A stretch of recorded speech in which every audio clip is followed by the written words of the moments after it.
The Secret of Mogora, Part 2. The three friends entered the mysterious ruins and a peculiar futuristic base. Three friends, each with different opinions and views on the world around them and yet, united by a relatively common goal. However, though excited, there were now more questions than answers. Each of them walked around a little in the base and tried finding some desperately desired answers. Mirko was probably the most confused, with his limited knowledge in the technology, especially such high and futuristic one. He pretty much followed Arila and Yoko around as they kept digging around the crates, barrels, and rubble. There were a lot of things, incredibly advanced technology which no one has seen in their lives so far. After a few minutes, Arila squeezed her eyes and muttered out, "Wait a second." She began walking around faster and looking back and forth. This is a real-sized model of a spaceship.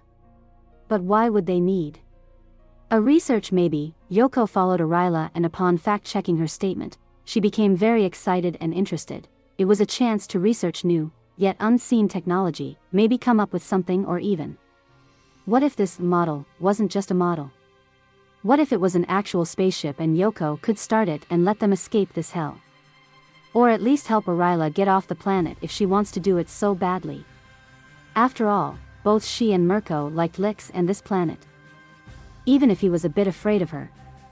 She rushed forward with a desire to find anything that could resemble an engine module. After minutes of no success, she stumbled upon a strange device. Well, stumbled is one word. She tripped over it, accidentally activating it. It caught attention of the remaining two. She shook her head and got back up. The three started looking at a holographic image, resembling a person. There was something familiar about it. However, Mirko thought it's a ghost. All this high-tech stuff looked like magic to him, so he backed off in fear. A ghost? Ghost. Yoko shook her head and quickly replied, No, nothing like that. I'll explain it to you later, okay? Mirko shook and waited silently. The image looked like an Asian person and was strikingly similar to Ryung. Yoko and Arila were thinking the same thing, but it was the latter who approached it. Are you mother of Ryung? She asked. The holographic image's blue glow started turning slowly into red. Unauthorized access. First warning. Yoko approached and tried more specialist talk. Spaceship, open files. Access crew logs, possible threats and vehicle specifications. She tried sounding as convincing as she could. However, the image became more red. Unauthorized access. Last warning. Intruders detected. Intruders detected. Leave or you will be obliterated. You have 30 seconds to evacuate. And the hologram began counting down to 0. Shit. Let's bail. Arila screamed and turned around. The three began running away. However, they had a hard time following the exact path they came in, so in their panicked escape, they fell into a hole. The drop wasn't too harsh, but it was slightly painful.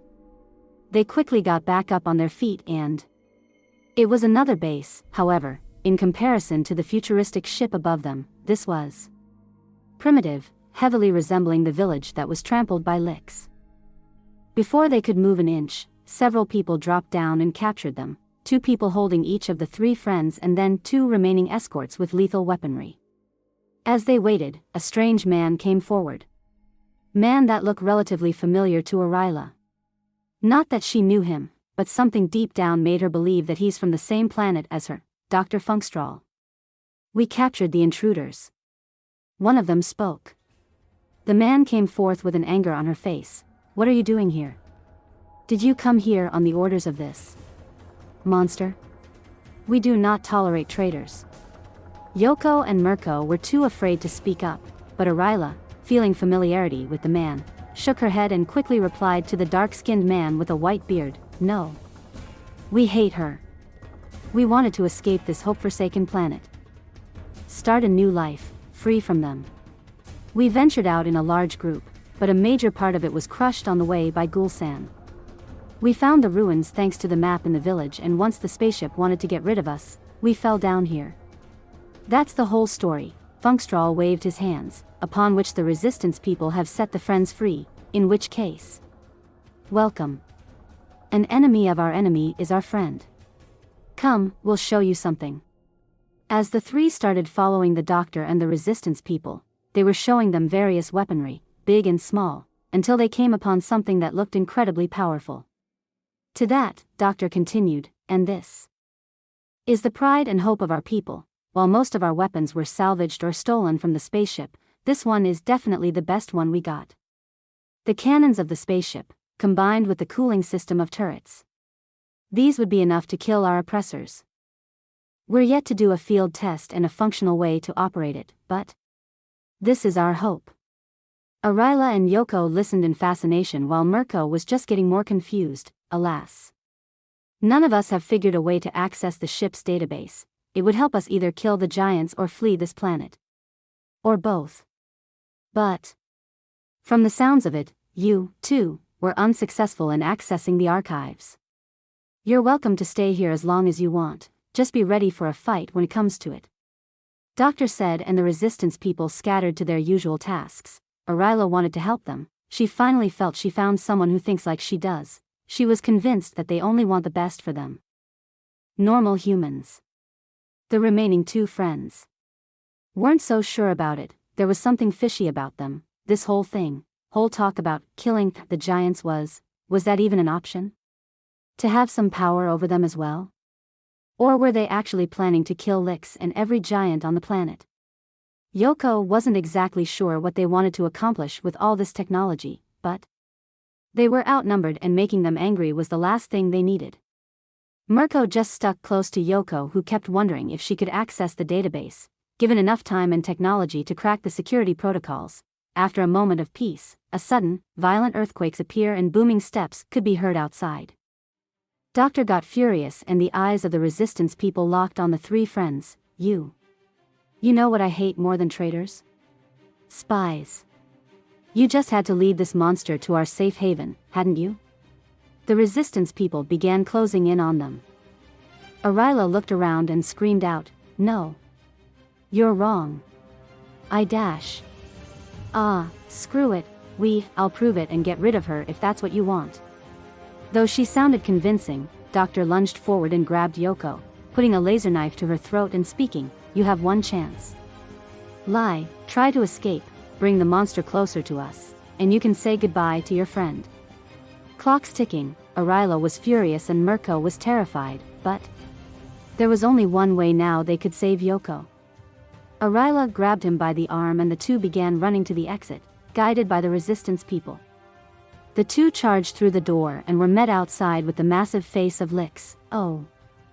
There you are." Lyxe said happily and relieved, "You know that some people miss you. Especially parents of some teens that suddenly disappeared. I've searched all around the forest for you. Are they with you? The teens and the rest of missing people." She sounded genuinely worried and Mirko began questioning if they were doing the right thing even more. Before he could timidly answer, Arila screamed out, "Yes, they have been with us. Until," she clenched her fists and gritted her teeth, "until you heartless, evil monsters killed them like bugs, like they were nothing." But this information brought only confusion to Lyxe. "Who? Me? I didn't kill anyone. Did I?" She worryingly checked her soles, and then the bracelet, but there were no traces of crushed people and the bracelet was working non-stop. She shook her head and looked back at the tiny humans. "No, I haven't killed anyone. Are you all right? Maybe the air of the forest made you hallucinate. Some species of fungi spread spores here. Please, may I bring you home? People genuinely wait for you." She began lifting her hand to grab them, but a massive, bright beam shot straight at her. Lyxe was so surprised and shocked that her dodge came a bit too late and it hit her arm, the bracelet one, and cut it off instantly. It took her a while to stand up. She was dizzy from the pain and her sight got blurry. She began stumbling backwards, until she tripped over a tree and with a shocked face and heavy breathing fell to the ground. The impact of the fall was feelable in a wide radius as the shockwave passed through. Due to Lyxe's size, she fell few kilometers from her initial position. Lying on the ground, she wasn't moving anymore. Mirko turned around and there was a ship cannon hidden behind the leaves. The resistance people emerged along with Yoko, who was screaming in tears, "No. You killed her? You heartless bastards," the doctor scoffed, "Humph. I knew you were on her side. A shame, you'd make a fine members of the resistance." The armed people began closing in on the two. Mirko was heartbroken to see the love of his life so devastated and furious. Hell, even Aryla, who hated Lyxe to the core, felt that it was a bit extreme. However, she needed to do something. "No, we aren't Dash. Listen, yes, Yoko likes the giant, but she's the only one. Our story is true. We wanted to leave the garden and escape. You must have heard her booming voice. She was looking for us. Let her go, let her return to the miserable life if she desires so, and let me join you." Aryla spoke, and Funkstrahl seemed convinced as he let Yoko go, pushing her forward. "All right. Finally someone with some common sense. Come, maybe you can help us to finally finish that monster." Aryla raised her eyebrow as she approached the resistance. "Isn't she dead though? That blast seemed powerful, and the fall. You really think she's still kickin'?" Funkstrahl shrugged and answered, "Maybe, maybe not. We cannot leave this matter to chance. We have to follow her and make sure she does not stand up again. Count me in," Aryla said, and approached the doctor, looking through the shoulder. Mirko? You coming with?" However, he was too shocked. Lyxe's fall, Yoko's cry, Aryla's siding with the evil side. He whispered, disheartened and disillusioned, I'd rather go back home with Yoko." As he wished, the resistance let the two of them go, and Aryla joined the hunt for Lyxe. Workers began putting the cannon on the heaviest, most suited vehicle and preparing to finish the monstergirl off. In the meantime, Mirko and Yoko started walking away. Mirko was devastated. He wanted to be a warrior, a hero, an adventurer, and yet he feels like he betrayed Lyxe, his savior, and through this, betrayed his own ideals. While Mirko was sorrowful, Yoko was straight up furious. "Mirko, we gotta follow Lyxe. We have to help her. She helped us. Are we really going to leave her at the mercy of these monsters? Please." Mirko was quiet, but he nodded. He knew that his girlfriend was right. It won't atone for what they did, but maybe they can prevent a tragedy. Knowing that recharging the weapon takes some time and it'll take another few minutes for the vehicle to come, Yoko was almost certain they can make it to Lyxe before them. After wandering through the vast forest for quite some time, around an hour, and avoiding any possible threats. Well, not that there were many after Lyxe's fall. Yoko has finally seen Lyxe's feet and legs stretching forward. "Mirko, faster!" she screamed out, and the two began sprinting up the fallen body. After a minute or two, they finally seen the head that was leaning on the root of a massive tree. Her eyes were open and tearing up. She was still alive. When they came closer, her crying eye focused on the tiny humans, and she whispered with the remaining strength, Why did you join these ungrateful, unremorseful murderers? Did I do something wrong? Did I hurt you? Did I really kill someone?" As she spoke, more tears began falling down her cheeks. Even as she whispered, the earth trembled. Yoko rushed forward and pressed herself against the massive face. Shaking her head, "I'm so sorry. We didn't want to hurt you. It wasn't our idea, it was these resistance people. I would never want to hurt you." She could hear, even feel the faint, slow, yet powerful beating of the giantess' heart. A warm wind washed of her as Lyxe whispered again, "So you are still my friends?" Yoko began nodding happily. "Yes, of course. You are my favorite monster, I mean kaiju friend. But, I have some questions." As Lyxe spoke again in a weak voice, it was clear that she does her best to hold on and continue the conversation with them. "What do you mean?" Yoko explained. "There was a destroyed village with your footprints all over it. Lyxe, did you want to kill these people?" Lyxe's eyes were showing that the question annoyed her, but she replied, "Ugh. No. I wanted to bring them back, just like I wanted to bring you back." I told them that it's too dangerous outside the garden. The energy crystals change human physiology. And insects and spores here can be fatal to small people, but they were stubborn, so I told them that. Ugh. I could bring them back to Faringa, but they didn't want that either. The planet was controlled and oppressed by the Techno-Owl faction, and, give me a second, Lyxe had more and more trouble to speak due to the immense pain. After a brief break, she continued, I said I could bring them to another planet to settle on, but as I talked with them, I realized they didn't want to go, but, just to get rid of me and Ryung so they could have access to Ryung's parents' technology and weapons for whatever malicious goals they have. I really, should have known better. People of Faringa were known to be weapon producers, and some were unmatched experts on that field. It's my fault, Lyxe fell unconscious. Without finishing the sentence, Yoko began breathing faster. No. Don't die, please. She screamed out, desperate. She turned to Mirko, use the sword, please. Mirko was terrified, but listened. He channeled the lightning and shot at the giantess. It was too weak to harm her, but strong enough to kickstart her body back. As she opened her tired eyes, she heard Yoko's crying voice, please. I'm begging you, don't die. It was adorable, and Lyxe managed to force a slight smile as she explained, I'll be fine. My body can recover, it can regenerate, but this is a serious injury. I'll need time and rest. I promise, I will answer whatever questions you have later. Yoko nodded in acceptance and breathed out a sigh of relief. Lyxe managed to mutter out a question that was weighing on her mind, but about that I killed someone, is that true? Yoko shook her head, no, not really. It was Gulsan, it wasn't on purpose though. She didn't even know we were down there.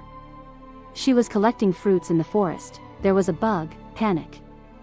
I'll explain later too, but the point is, large part of our group, our friends, got crushed underfoot, despite her pain and powerlessness. Hearing that made Lyxe open her eyes more in a sudden spurt of energy. Oh no.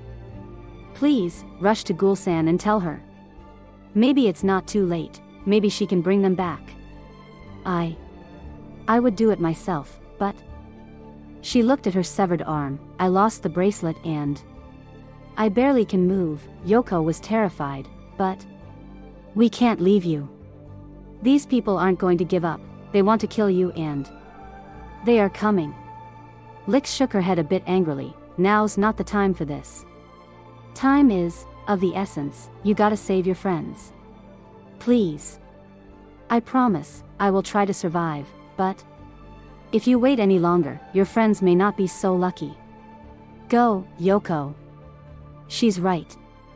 We can try to protect her, but with you, me, and a small power sword, do you really think we stand a chance against a literal army? We need to get help. And maybe if we can get Gulsan, we can also save Lyxe from these rebels. Let's go. Mirko spoke up for the first time in a while. Yoko was convinced, and the two headed off straight back to the village, running as fast as they could, but hours separated them from the village. They weren't sure if they'll make it in time for both saving Lyxe and saving their friends. Lyxe was slowly regenerating, even began to grow a new arm, but the process was incredibly sluggish and it'd take days, if not weeks at worst, to heal such a severe injury. She wasn't worried about that. She was more worried if the accidentally squished people can still be saved. At the same time, Aryla was walking alongside the huge cannon-wielding vehicle, together with hundreds of resistance members. She turned to Dr. Funkstrahl. There are many more resistance members in the Garden Cities. We only took a small group with us. The doctor was happy. Maybe we can convince them to turn against the oppressors as well and finally liberate this planet. Thank you. Aryla felt that he began trusting her. But she was conflicted. On one hand, she was glad to finally found some other people, but on the other, she was feeling bad for Lyxe. Yes, she didn't like her, but the plan was to escape the planet, maybe hurt the oppressor at worst, but killing. That felt like going a step too far.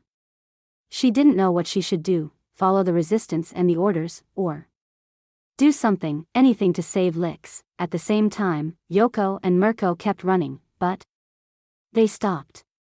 The exhaustion caught up to them at the footprint where the remains of their crushed friends lied. They could hear a buzzing sound and initially they froze in fear, thinking that it's another bug. But luckily, it was Aya flying around in her jetpack. Aya. Aya. Yoko screamed out at the top of her lungs. The girl managed to hear them and flied down, landing in front of them. You guys. What happened here? Mirko was holding himself by the knees, Yoko by the hips as she explained, Gulsan. Crush. Accident. Please. Help. Lyxe. Danger. All she could mutter out were single words, but Aya could get the gist of it. Oh shit. Alright, I'll get Gulsan, be right back. She flied off, turning the jetpack at the max speed and cutting through the air to reach her friend. Yoko and Mirko sat down from exhaustion. Aya was their only hope now. Deeper in the forest, Aryla and the hunters finally managed to get to Lyxe, who was unconscious again. The elevation wasn't right, so Funkstrahl ordered to move the vehicle to a higher ground so they can target it properly. After a short while, the position was perfect and the cannon began charging. It took a minute, but it was finally ready to fire. With a wide smile, Doctor screamed out, "Fire!" The cannon didn't work. He inspected the cannon and the vehicle. Sabotage. Some cables were removed, others were plugged into different slots. He looked at Aryla. Her explanations were for nothing. Don't make a fool out of me. You asked me to work on the cannon, being a Faringa native like me, I trusted you. It was your responsibility and you sabotaged us. Guards, restrain her. Aryla found her arms and legs restrained by multitude of resistance members. Ugh. She is annoying, but killing? It just makes you the same monster as she is. Aryla screamed out, but Dr. Funkstrahl was unshaken. He plugged the cables back in. What is one death at the face of thousands she caused? This weapon just needs a few minutes to be fully functional again. Then you will see your oh so precious monster dead for sure. Don't worry, you'll join her right after. Aryla was devastated, only now she realized that it was all her fault, that Gulsan crushed the others, that they didn't listen to Lyxe's warning, that Lyxe and she herself will get killed soon. Hell. Who knows how many others will get killed if these guys succeed. The cannon was charged, and with clear satisfaction on this face, Funkstrahl screamed out, "Fire!" Before he could finish the order, the cannon was lifted from the ground, shooting just a tree. What the hell? Doctor screamed out, but the answer cleared itself out soon. It was Aya with the anti-gravity technology and right behind her was Gulsan who didn't say a word. Aya explained everything, well, as much as she understood, and seeing the current situation, there was no need for words. After neutralizing the cannon, Aya used both of her hands to gather the resistance members into one place. She separated both groups with her anti-grav hands and held them in place, giving Gulsan a perfect opportunity to get rid of them in one fell swoop.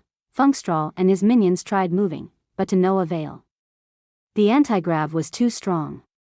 They were forced to observe as Gulsan raises her right foot, the bare sole that loomed over them, engulfing them in heat and shadow as it lowered and finally pressed on them. It was clear that the giantess is taking her sweet time in finishing her step, savoring every crunch, every splat, every scream of pain. One layer after another, the resistance members were turning into nothing but stains. After that, Aryla and the remaining hunters observed the other foot coming down on them. Aryla was one of the first. She was getting crushed slowly, bone after bone. Even though she hated to die under Gulsan's foot, she was thankful that the events turned out this way and the guilt was strong and if such death was a punishment for her actions, she'll gladly accept it. Slowly, she got squished, feeling her bones break one after another. The pain was immense, but after several seconds, her body finally gave in and she turned into one of multiple red stains on Gulsan's soul. Many hours later, Aryla suddenly woke up with an immense pain, greeted by the bright sunlight in a familiar surrounding. It was Lyxe's garden, and above her were looming massive Lyxe and Gulson's faces. Ugh. Ouch, it hurts, she said, standing up slowly. Lyxe crossed her arms. Well, arm and the severed one, ironically saying, you don't say. Right next to them were Yoko and Mirko. All of them seemed angry and disappointed. Aryla was confused. What? What happened? Did you bring me back to life? But why? I deserve to die. Before she could finish, Lyxe interrupted coldly, because I'm not a killer. She explained further, even Funkstrahl and the resistance members are alive again. Worry not, I will bring you together with them to another, hope-forsaken planet so you can be as evil and cruel as you want. Just recover and you'll be gone. Aryla got up and fell on her knees in front of Lyxe's huge toes. Literally begging the once oppressors, no.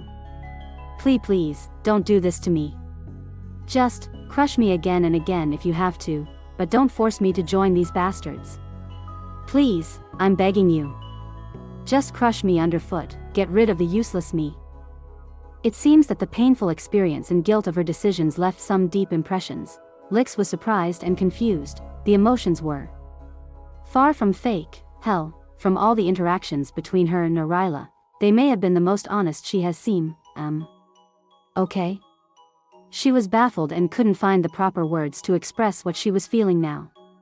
Gulsan smiled smugly and grabbed Lyxe by the shoulder. I'd love to crush her again. Please, let me do the honors. She began lowering her index finger on Aryla. Yoko and Mirko rushed in front of her, shaking their heads. Wait, please. They believed her friend. It's been the first time they've seen her so genuine. Please, let her be. Would it be okay if she stayed? Yoko asked. Lyxe wasn't sure about that, so she asked Aryla herself, tell me. Would you be fine staying here? Like really fine? Because I've heard from your friends that you really hate me, so I wouldn't like to keep you against your will here. Luckily we managed to bring the group that went with you back to life. Gulsan collected them and restored. Aryla was shivering. She looked up at Lyxe with a visible remorse painted all over her face. I've made a mistake. I was wrong. Okay? I was wrong about you. I would be truly grateful if you allowed me to stay here and I. She nodded. I would even. She came closer to Lyxe's toes. The tiny girl began kissing and cuddling the massive digits with genuine passion. I would even fully submit to you. I promise. The situation was a bit awkward, at least that's what Lyxe thought, but at the same time, it was pretty cute. With a smug smile, she rose her toes and asked kindly, well, if you insist so much, would you please go under my foot then? I want you to stick to my soul for the rest of the day. Aryla stood up with shining eyes. Really? So I can stay? Lyxe nodded slowly and observed as the tiny, still shivering girl crawls under her soul and lies down. To her pleasant surprise, Yoko and Mirko followed her and lied down next to her. Both of them smiled to Aryla. Glad to have you back. We'll join you for the ride, hope you don't mind. Yoko spoke and Mirko continued, it's gonna be fun. Aryla smiled, a tear fell down her cheek. You guys. She was happy to have such amazing friends. After the touching reunion, Lyxe brought her soul down and they all got gently squished and stuck to the massive barefoot. As the giantess put on more weight on it, the three friends molded a bit into the soul. With a pleasant feeling at her feet, she looked at Gulsan, who asked, what about your arm? Are you feeling all right? A worried tone was distinguishable. Lyxe smiled and nodded. Give me several days and I'll be as good as new. I can regenerate, but this isn't a minor injury. For now, she looked at the glass boxes below her with a frown. We have to take care of something else. Maybe they should have more freedom.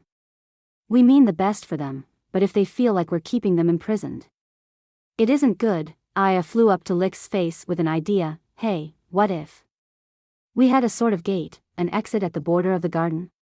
And those adventuring types could get, for example, bracelet with communication and shield modules? Just think about it. They could borrow them if they wanted to explore and give it back upon coming back. Or call for help in the desperate situation. Lyxe smiled widely. Aya. That is a wonderful idea. I'm so glad to have you here, she said and gently pressed little girl to her warm cheek in a giant hug. Gulsan looked down at her feet, specifically at the golden anklet, and added, "Okay, my turn. You both know that I really like to turn off the shield, right? To feel and crush normally from time to time.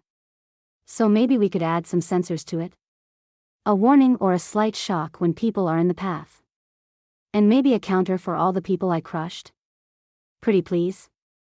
She joked at the end. Lyxe was visibly getting more and more tired. "That sounds all good for me, but now I have to sleep some more. I hope you don't mind." Gulsan and Aya shook her head, the giantess explaining with a smile, "Of course not. Have a good rest and may your arm grow back quickly." As Gulsan and Aya observed Lyxe, she made her way back to the cave apartment, taking her time with the steps so she can feel the three little friend stuck to her soul, to feel them getting gently squished and overwhelmed by her massive foot time and time again as she walked to get some rest. The end. That was the story, The Secret of Mogora, Part 2. The original story was written by Elusive Sparrow. Link is in the description. We hope you enjoyed the story. For more, subscribe to our channel. And check out our Patreon page. Thank you.